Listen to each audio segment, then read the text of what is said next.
Welcome back. So in this video we're going to take a look at the model consent form for adults. Now a couple of things here at the beginning. This is a model consent form that was developed by a previous IRB chair, and so there's some suggestive language in here that can be used depending on the audience and what the audience is going to be asked to do. So when I send this out to researchers as a model, and it's also on the website, I state that this is just a model, that some sections may be slightly different. And also this is for adults, as you can see in that second paragraph. Only adults can legally sign consent forms, and so when the study involves minors, we get permission from the adults and then get either verbal or written assent from the participants. And those, just depending on the participants and how the board feels the necessity of the assent, do we make those determinations. The assent process is really on an individual basis. So basically here we're going to go through this. The items in bold are requirements for NSU IRB. So the first thing needs to say that this is consent to participate in a research study. We specifically want the participants to know that they are being asked to participate in the study. The title of the project must be included. The principal investigator must be included. This could be a faculty member. We have a lot of faculty who do research, and so if that's the case, it's the only one. If it is a student doing research, then the student must include a faculty sponsor and any co-investigators doing the research with them. There may be multiple students doing a research project, and so we would want to see all of those students listed and their contact information, an email address at a minimum. Quite a few also provide phone numbers, but that's not a requirement. So once you see who the investigators are, we move down then to the purpose. And this, we want to let the participant know what the purpose of the study is. So in 1 to 2 sentences, why the study is being done. And you're going to hear me say a lot of this stuff is going to match back to parts of the application. And so it's no surprise then that if there are parts of the application that have questions, we're really going to target the consent form as well.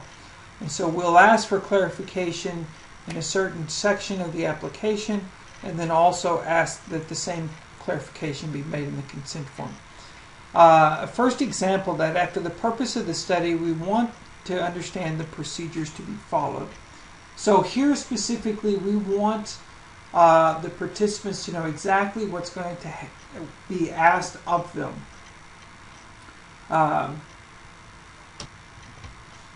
Typically, we don't allow participants, or we don't allow researchers to go and interrupt classes and say take the last 15 minutes of a class period to do a study.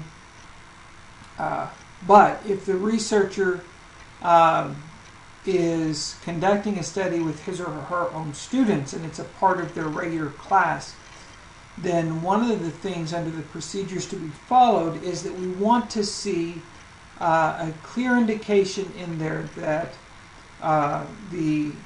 those who do not wish to participate will not be required to participate. And that if there is some kind of reward given to those who do participate, that a similar reward will be given to those who do not participate.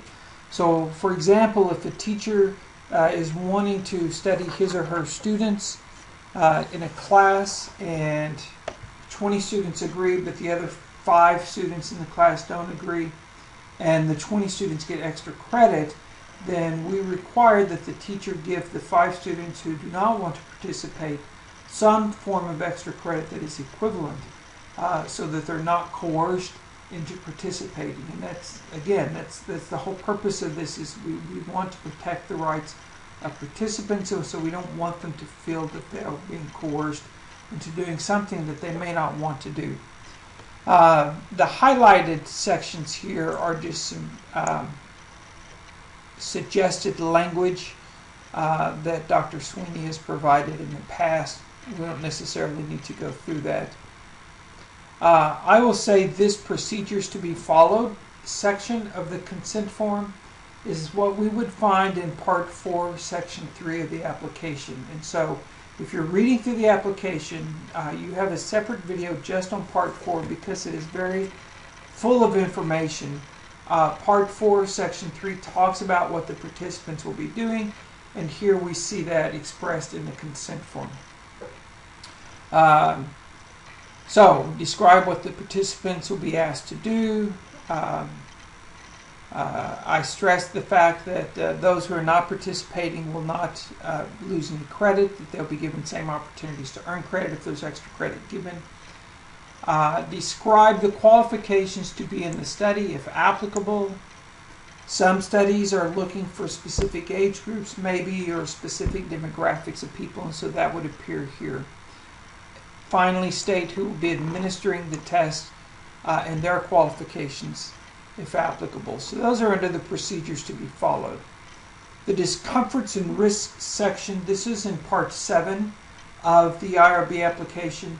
And earlier, remember I told you that if one of the protected populations is not checked early in the application, then we look at Part 7 to see if one or more possible risks or harms to subjects will result as part of the study, or could result. And so here we list those out for the participants to see. A common phrase that we use is this very first one: there are no risks in participating in this research beyond those experienced in everyday life. Then sometimes, just depending, we may ask that we add some questions are personal and might cause discomfort. If it gets to a point where we feel they're extremely personal and might cause traumatic recurrences, then what we do is go to this next section here. If there is a potential for injury, give details about what to do and what will happen if this occurs. Provide contact information. If there are some questions that may prompt traumatic memories in participants, and we see a range of questions here, then we require that the researchers include information in the risk and benefit section that deal with contacts that they can reach out to, whether it's the investigator, him or herself, if they're NSU students, Hawk Reach as a counseling service. But we want to see that information in here for the participants in case they feel that they have experienced something traumatic by reliving the whatever it was in the questions, the way the questions were asked of them. The benefits of the research, again, this goes back to Part 7, specifically questions 4 and 5. And I told you that in the application, under 4 and 5, question 4 was asking benefits to the participant, and 5 is asking benefits to research and society in general. And so we want to see benefits here to those two aspects. And you can see there are some general statements here. The information we get from this study may help us to blank. That goes to Part 7, Question 5, the benefits to research and society. You may enjoy sharing your experiences or opinions regarding blank. That's benefits to the participant. You might learn more about yourself by participating in this study. You might gain a better understanding of your behavior relating to physical activity, health, social aspects, self-esteem, or whatever. All those go back to Part 7, Question 4. If we get to a point where we really don't see a benefit, and those are so general that we want to see something in there, but you could provide a statement that says you may not benefit from taking part in this research, but society and research in general will benefit, and this is how. Okay.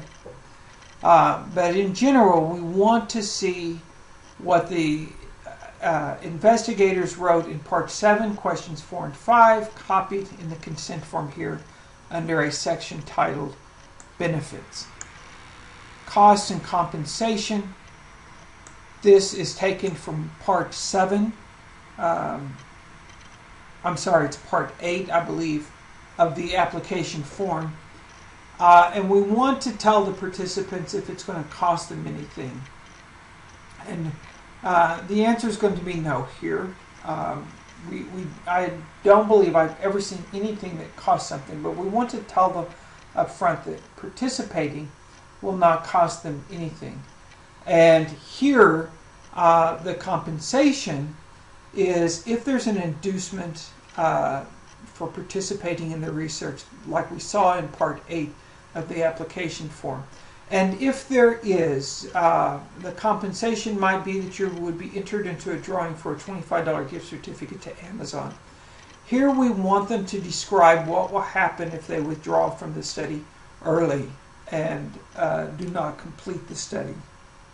And so that's it's not uncommon that we see that as a clarification question if there are gift certificates or some sort of compensation issued to the participants. Duration, we want to see how long the study will, the participant will be involved in the study. It may be a survey, and in that case, is it going to be a 15 to 20 minute survey? And part of what you're going to do as a reviewer is look through the survey and somewhat take it yourself.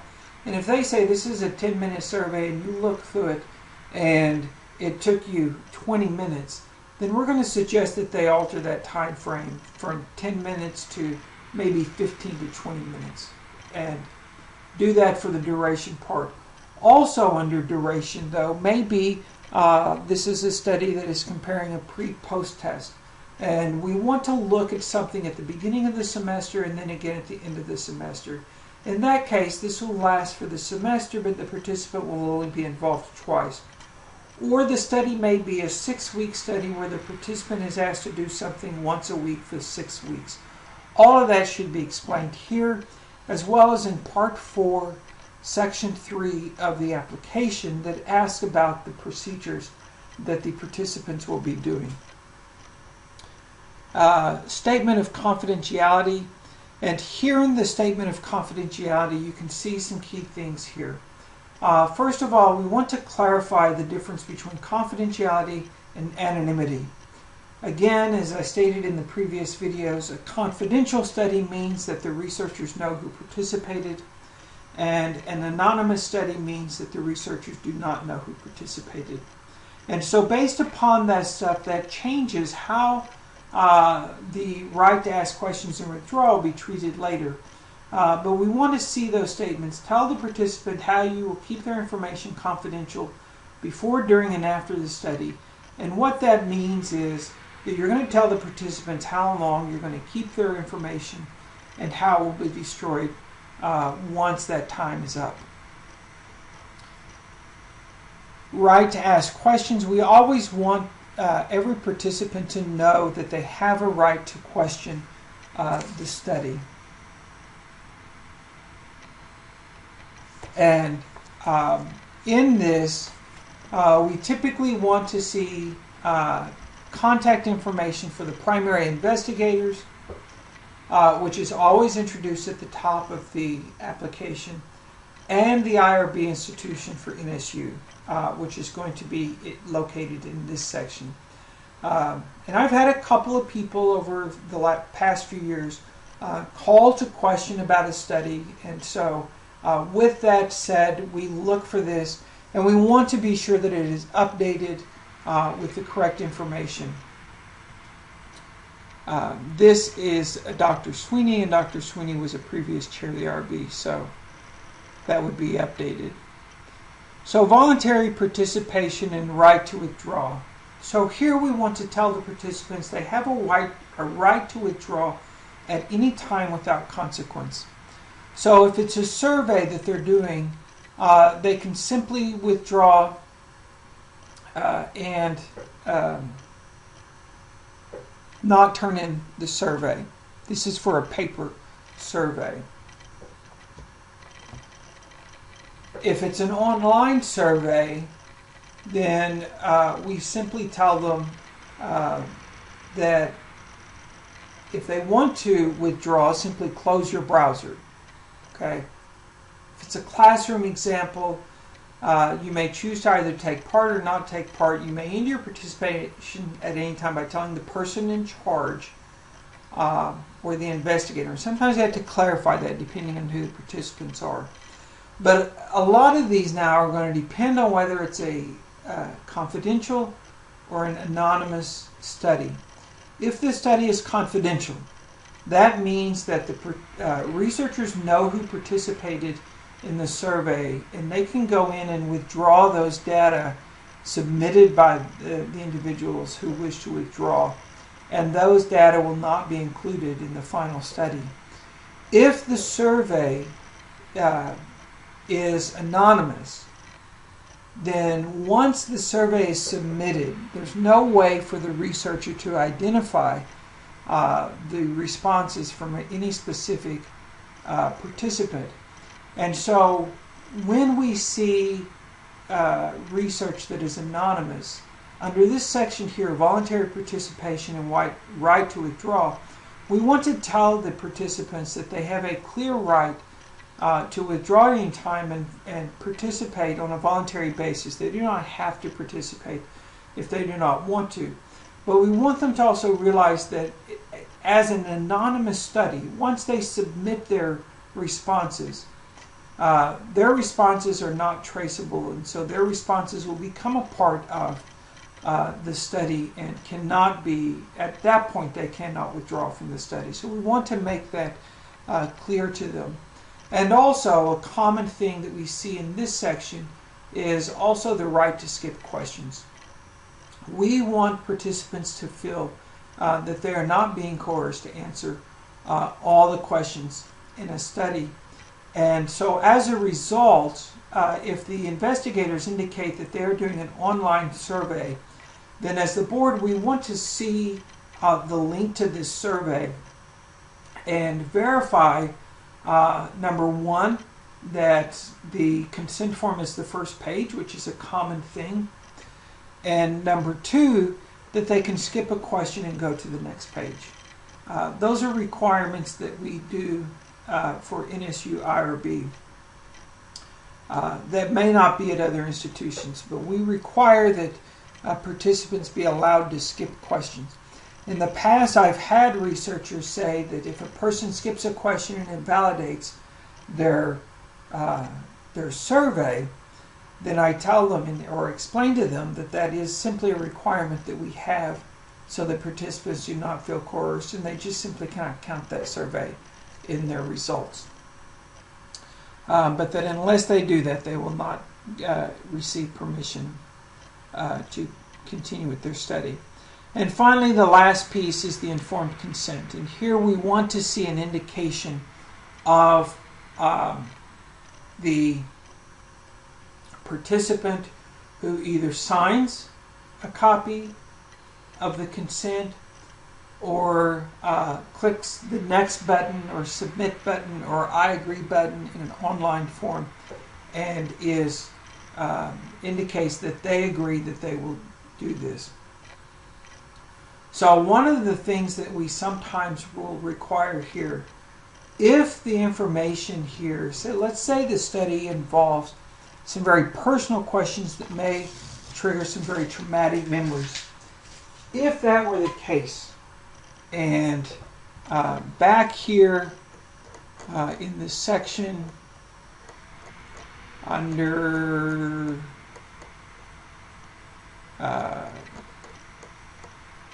risks, discomforts, and risks. Let's say that the investigators included contact information for NSU, contact information for the city, for the county in which the surveys or the surveys are being done. Unless the participants have a copy of that information, then it's pointless to simply include it in the survey. So on some instances, when we see that it's really critical and we feel that the questions are extremely personal and may cause some type of traumatic memory, then what we may want to do as a board is require that a copy of the consent form be given to the participant in addition to the one that is signed, or if it's an electronic version, that the consent form is always going to be the first page of the survey or questionnaire in an electronic version, but that we also come back and put that contact information on the last page and remind them that if they feel they need to reach out to somebody, here are the researchers, here is the NSU IRB, and here are the contacts that we feel would be helpful. So we want them to sometimes put that information as the last page of the survey and indicate that the participant may want to write those numbers down or print that off. So as you can see, the consent form is extremely part of the whole application process, and again, it's not uncommon that if we find something in the consent fixed, that we'll turn around and ask for that specific part of the application itself to also be fixed.